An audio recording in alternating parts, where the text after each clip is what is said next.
বাথরুমে ঢুকে বলেও 4টি ভুল করবেন না। যদি আপনি এই 4টি ভুল করেন তবে আপনার জীবনও চলে যেতে পারে।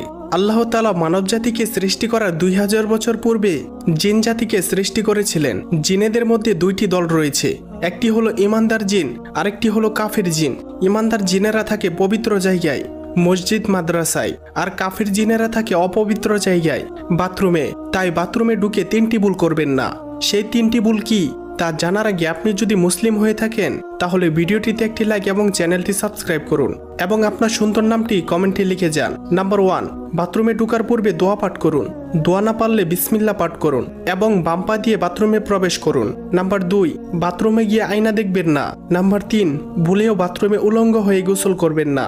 এটি করতে নবীজি স্বয়ং নিষেধ করেছেন। উলঙ্গ হয়ে গোসল করলে কাফের জিনেরা আপনার উপর আক্রমণ করতে পারে। নাম্বার 4, বাথরুমে ঢুকে সূরা বা দোয়া কালাম পাঠ করবেন না। এটি একটি মারাত্মক গুনাহ।